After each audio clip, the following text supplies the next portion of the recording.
113페이지에 있습니다. 사도행전 15장 11절 말씀 찾으신 줄 알고 제가 봉독해 드립니다. 그러나 우리는 그들이 우리와 동일하게 주 예수의 은혜로 구원 받은 줄을 믿노라 하니라. 아멘.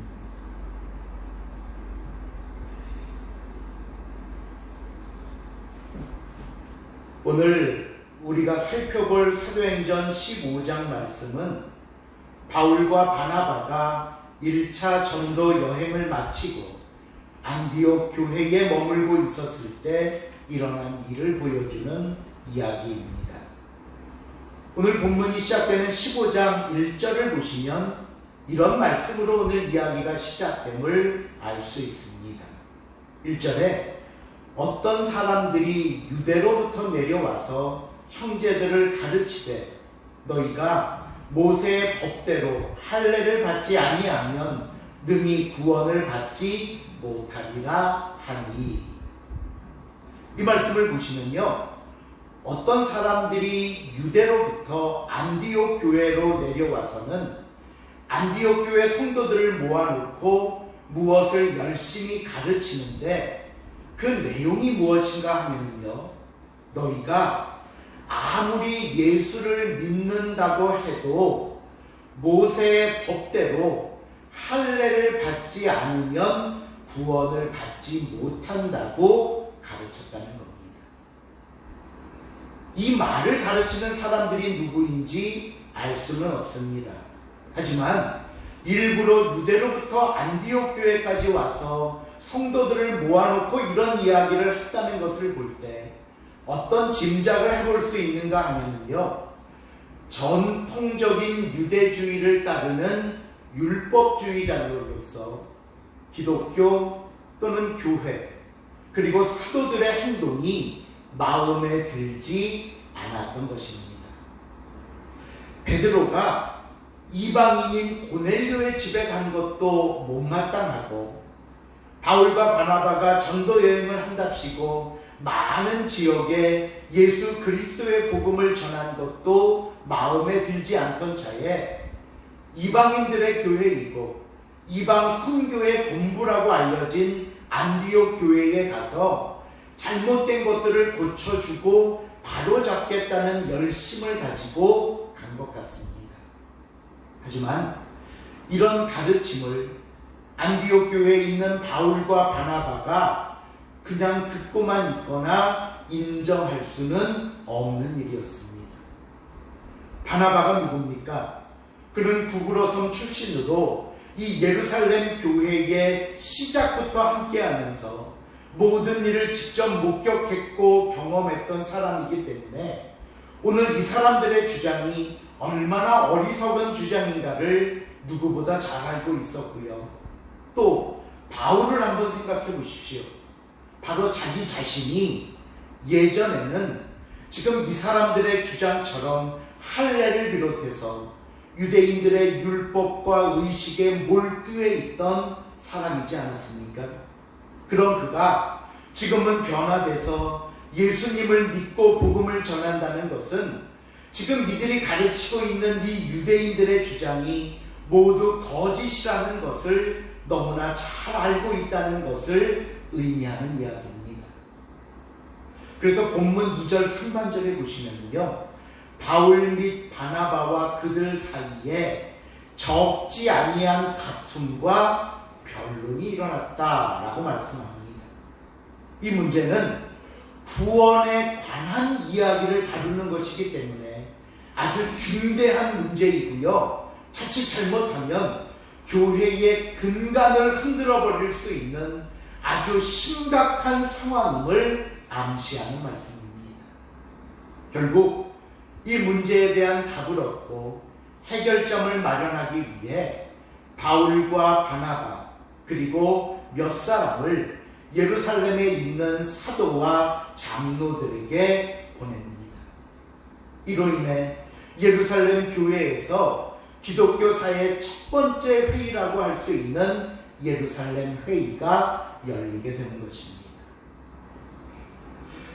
예루살렘 교회 안에 사도와 장로들이 있고요. 바울과 바나바 그리고 이런 주장을 가르쳤던 바리새파 사람들이 주축을 이루어 모여 있고 그 외에 많은 성도들이 함께하는 가운데 회의가 시작됩니다. 이 자리에서 바리새파 사람들이 이런 주장을 합니다. 본문 5절입니다. 우리 5절 한번 같이 읽어볼까요? 시작. 바리새파 중에 어떤 이런 사람들이 일어나 말하되 이방인에게 할례를 넣고 모세의 율법을 지키라 명하는 것이 마땅하다 하니라. 이들의 주장이 어떤 이야기인가 하면요, 이런 이야기입니다. 지금 예수님을 믿는다고 하는 모든 이방인들은 너나 할 것 없이 먼저 유대인이 된 다음에 유대인을 기본 바탕으로 해서 다시 예수님을 믿는 기독교인으로 옮겨가야 한다는 것입니다. 그러니까 순서가 이방인, 유대인, 그 다음 기독교인이 되어야 한다는 이야기입니다. 그런데 지금 이 이방인들은 유대인이 되는 과정 없이 곧바로 기독교인이 되었으니 이제라도 비록 순서가 바뀌기는 했지만 다시 유대인이 되는 절차를 밟으라는 이야기입니다. 이들이 이런 주장과 이런 생각을 하는 이유가 있었습니다. 하나님의 구원은 구약시대의 약속부터 차곡차곡 진행되어 온 것이지 어느 날 갑자기 하늘에서 예수님이 뚝 떨어져서 무슨 새로운 종교를 만들고 어떤 새로운 이야기를 하는 것은 아니라고 여겼습니다. 그렇다면 아무리 너희가 회개를 하고 예수님을 믿고 교회 안으로 들어온다 하더라도 모세에게 주신 하나님의 언약과 할례로부터 자유롭게 되는 것은 아니라고 믿었던 것입니다.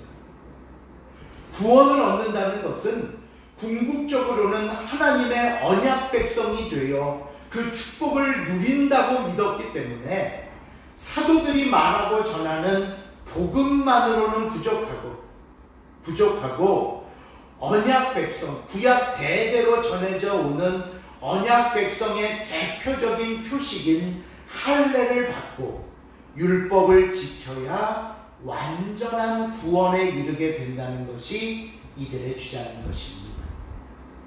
이렇게 많은 변론이 있은 후에 성경을 보시면요, 이제 베드로가 일어나 이야기를 합니다. 본문 7절입니다. 7절 말씀 또 한번 다 같이 읽겠습니다. 시작. 많은 사람들이 있은 후에 베드로가 일어나되 형제들아 내가 아노라 하나님이 이방인들로 내 입에서 복음의 말씀을 더 믿게 하시려고 오래전부터 너희 가운데서 나를 택하시고. 지금 베드로는요, 오늘 이 회의가 있기 전 약 10여 년 전쯤으로 거슬러 올라가서 자신이 하나님의 부르심에 순종해서 고넬료 집에 갔던 일을 떠올리면서 이 말을 시작하는 겁니다. 그래서 하나님께서 이방인들, 좀 구체적으로 말하면 고넬료와 그 가족과 그 주변에 있던 사람들에게 내 입에서 나오는 복음을 듣게 하시려고 자신을 선택하셨더라. 그러니 내가 이방인들을 만나서 복음을 전한 것은 하나님께서 나에게 주신 사명이었다는 겁니다. 그 다음 8절 9절입니다. 시작. 또 마음을 아시는 하나님이 유대인과 같이 그들에게도 성령을 주어 증언하시고 믿음으로 그들의 마음을 깨끗이 하사 그들이나 우리나 차별하지 않아 하셨느니라. 베드로가 그 자리에서 분명히 보고 경험한 것이 있는데 그게 뭐냐 하면요, 하나님께서 이방인들에게도 우리가 받았던 성령을 똑같이 부어주시더라. 이게 굉장히 중요한 이유가 있습니다.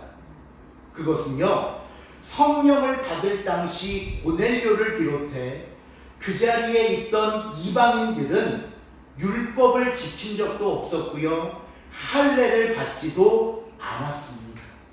그런데 그럼에도 불구하고 하나님이 우리와 동일한 성령을 주셨다는 것은 할례가 없어도 율법을 지키지 않아도 구원을 받을 수 있다는 것을 보여주신 증거라고 말하는 것입니다.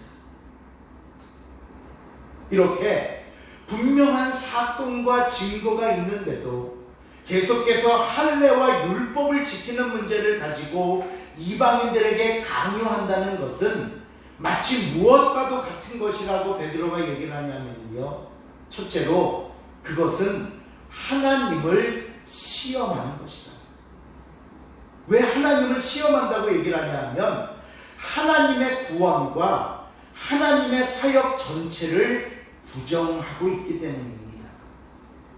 하나님께서 예수 그리스도를 통해 우리에게 허락하신 구원을 부인하는 것입니다. 할례를 받아야 되고 율법을 지켜야 한다는 다른 조건들을 갖다 붙이는 것은 예수님의 십자가의 구원 사건만으로는 불충분하다고, 부족하다는 것을 의미하는 것입니다. 사도 바울이 갈라디아서 2장 21절에서 이런 고백을 한 적이 있습니다. 내가 하나님의 은혜를 패하지 아니하노니 만일 우리가 의롭게 되는 것이 율법으로 말미암았으면 그리스도께서 헛되이 죽으셨느니라. 아니, 율법 지키면 되는데 못하러 예수님이 오셔서 십자가에 죽으시기까지 해야 되겠느냐? 율법으로 가능했다면 예수님의 죽음은 헛된 죽음이다. 근데 뭐라고요? 율법으로 안 되니까 예수님이 오셔서 십자가의 죽음으로 해결하셨다는 겁니다. 그런데 할례를 받고 율법을 지키라는 것은 이 예수님의 십자가의 죽음을 헛된 죽음으로 몰아가는 엄청난 죄를 짓는 겁니다. 그래서 그건 하나님을 시험하는 것이다. 둘째로 베드로가 이런 얘기를 합니다.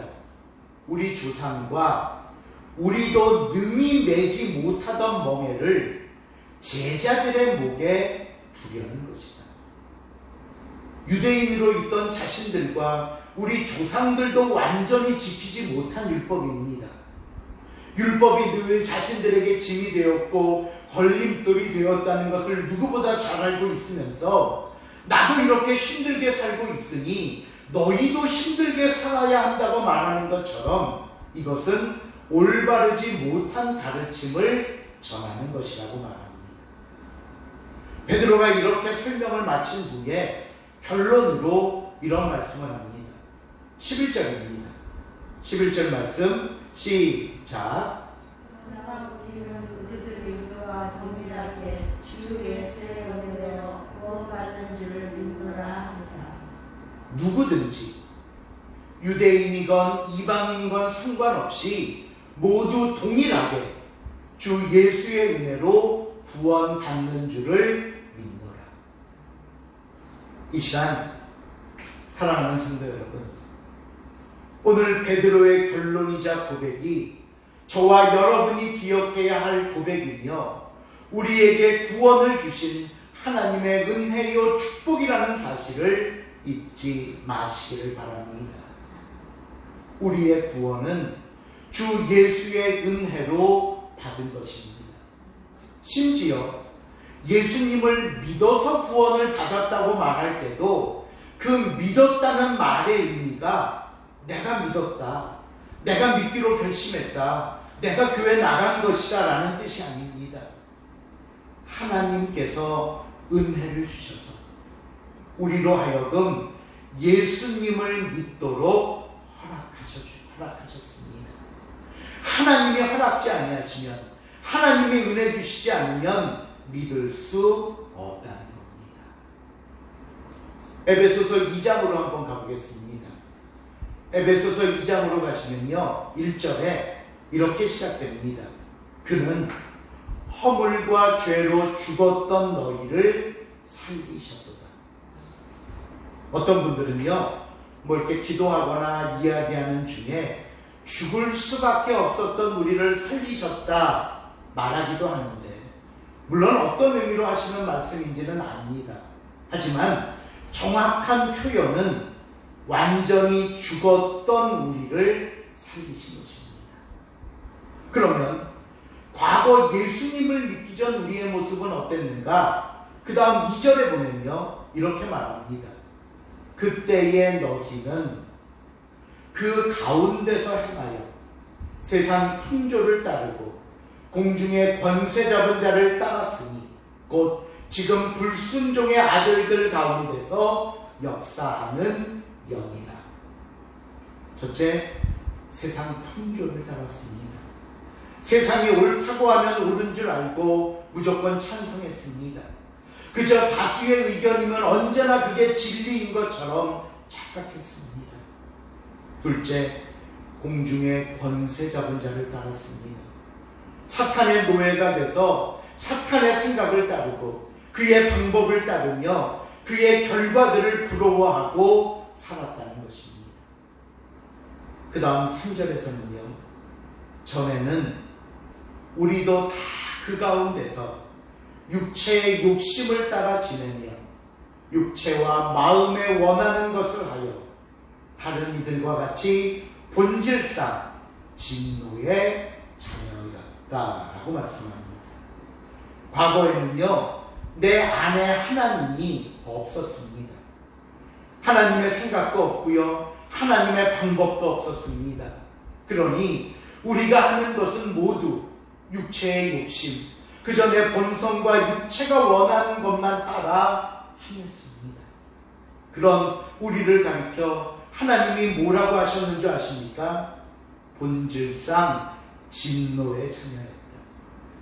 본질상 우리는 하나님의 진노와 하나님의 저주와 하나님의 심판을 받을 수밖에 없는 구제불능의 상태였음을 말씀하고 있습니다. 그런데 중요한 것은 그 다음입니다. 이렇게 본질상 진노의 자녀인 저와 여러분을 하나님께서 어떻게 하셨는지 보십시오. 4절에서는요, 긍휼이 풍성하신 하나님이 우리를 사랑하신 그 큰 사랑을 인하여 라고 말씀하시고 나서 8절입니다. 한번 같이 읽어볼까요? 에베소서 2장 8절 말씀 시작. 너희는 그 은혜에 응하여 믿음으로 말미암아 구원을 받았으니 이것은 너희에게서 난 것이 아니요 하나님의 선물이라. 긍휼이 풍성하신 하나님께서 우리를 사랑하셨습니다. 하나님의 사랑은 우리를 향한 은혜로 나타났고 그 은혜의 결과 믿음을 주셨습니다. 그리고 믿음을 통해 구원을 허락하셨습니다. 그러니 저와 여러분이 받고 누리는 이 모든 것은 하나님의 선물입니다. 그 다음 9절 보시면요, 더욱 분명하게 말씀합니다. 행위에서 난 것이 아니니 이는 누구든지 자랑하지 못하게 합니다. 착각하지 마십시오. 저와 여러분이 무엇을 했기 때문이 아닙니다. 또 저와 여러분이 앞으로 무엇을 할 것이라는 기대감으로 하신 것도 아닙니다. 제가요, 한때 나를 구원하기 위해 십자가에 죽으셨다는 예수님의 죽음을 이렇게 생각한 적이 있습니다. 제가 앞으로 하나님의 일에 아주 크게 사용될 것이기 때문에 나를 하나님의 자녀로 삼고 특별히 그 중에 목사로 부르시기 위해 예수님의 십자가라는 아주 큰 비용을 지불하고 저를 스카우트했다고 여겼습니다. 스카우트했다고. 그러니까 예수님의 십자가가 저의 몸값이라고 여겼던 겁니다. 그래, 나를 앞으로 이렇게 사용하시려고 이 거액을 주고 나를 부르신 거구나. 근데요, 제가 깨닫고 나니까 그것이 절대로 아니었습니다. 오히려 정반대였습니다. 제가 지은 죄가 너무나 엄청났고 컸기에 저는 본질상 진노의 자녀였기 때문에 세상에 있는 것으로는 그 무엇을 가지고도 내 죄를 해결할 방법이 없어서 예수 그리스도께서 십자가를 지시는 엄청난 값을 지불하시고 나의 죄를 해결하신 것입니다. 그러기에 저는 아무것도 내세울 것이 없는 사람임을 깨달았습니다. 오늘 나의 나됨은, 나의 그 어떤 것도 이유나 공로가 될 수 없었던 것입니다. 사도 바울이요, 고린도후서 4장 10절에서 우리의 삶을 가리켜 이렇게 이야기를 했습니다. 우리가 항상 예수 죽인 것을 몸에 짊어지고 살아야 한다 라고 말씀했습니다. 내가 예수 죽였다는 겁니다. 내가 예수를 십자가에 못 박게 한 사람이라는 것을 잊지 말라는 말씀입니다. 저와 여러분 때문에 예수님이 죽었다는 사실을 항상 기억하고 살라는 것입니다. 여러분, 이거 사실이, 그리고 이것을 기억하며 사는 삶이 우리를 더욱더 은혜로 나아가게 하고 우리의 삶을 하나님 앞에 겸손하게 만들게 됩니다.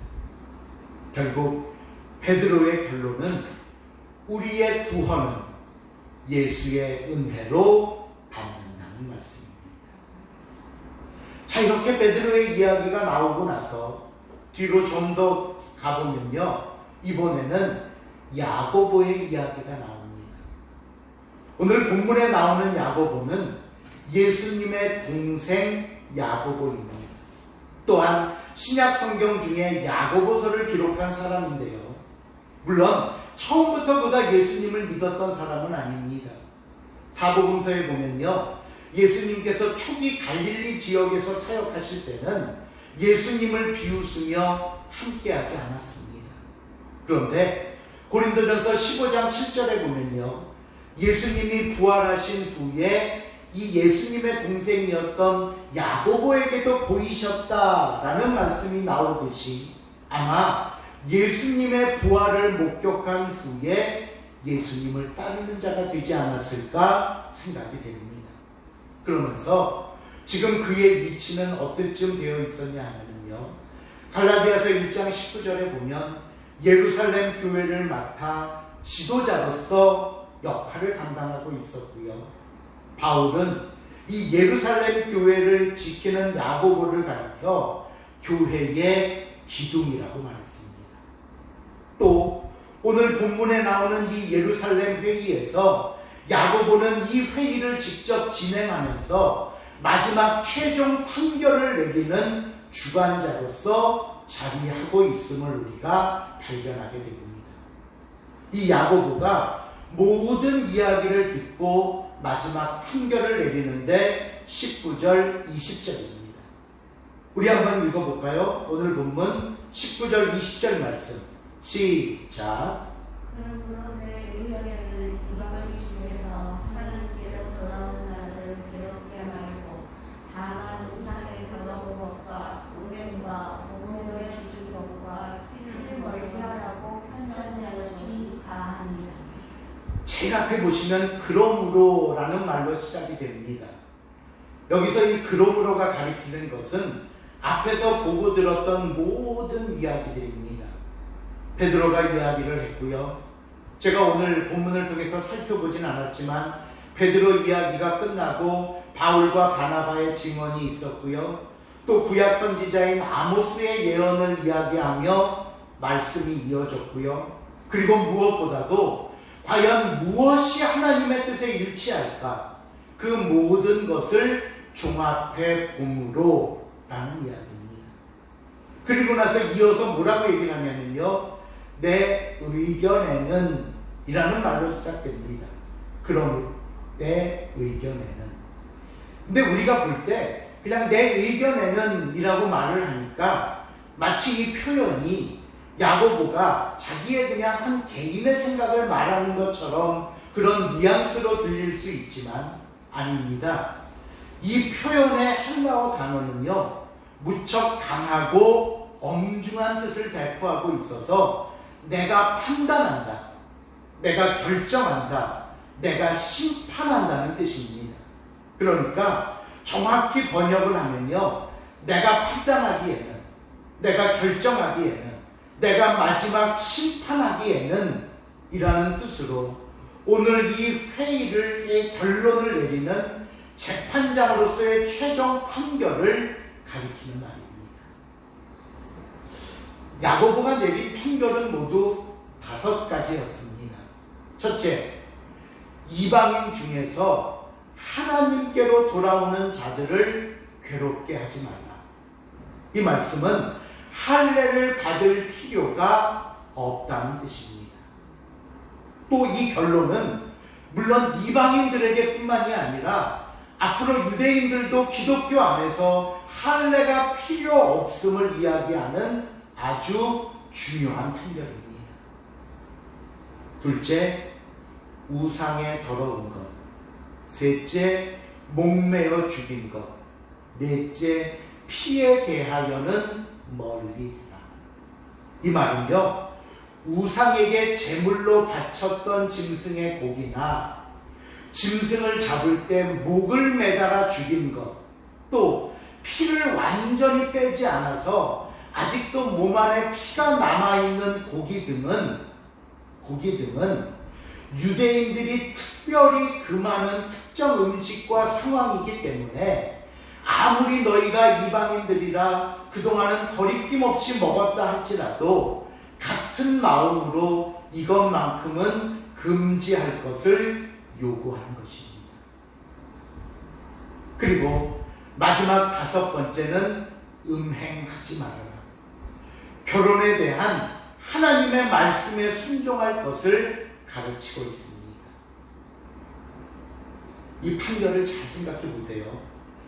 이방인들의 입장에서 보면은요, 할례와 율법을 강조하는 유대인들이 미웠을 것이고 계속해서 너희가 그것을 주장한다면 어쩌면 우리는 앞으로 영영 함께할 수 없겠다 생각할 정도로 장벽이 있었습니다. 그런데 이런 모습은 유대인들 성도들의 입장에서도 마찬가지였습니다. 이방인들의 행동이나 삶이 자유스럽다는 것을 지나쳐서 때로는 저건 죄인데, 저건 잘못인데 라고 말할 수 있는 것도 분명히 있었습니다. 야고보는 이방인들의 삶들 가운데 특별히 그것들 중 이 5가지를 언급하면서 너희가 이방인 성도들로 이런 잘못과 이런 죄를 버리고 고치도록 판결함으로써 때로는 유대인과 이방인 성도들 사이에 장벽이 될 수 있고, 때로는 이런 행동 때문에 서로 사이를 갈라놓을 수도 있는 모든 걸림돌이 되는 문제들을 걷어낸 것입니다. 우리는 이 야고보의 판결을 보면서 성도의 삶이 어때야 되는 것인가에 대해서 다시 한번 생각해 보려고 합니다.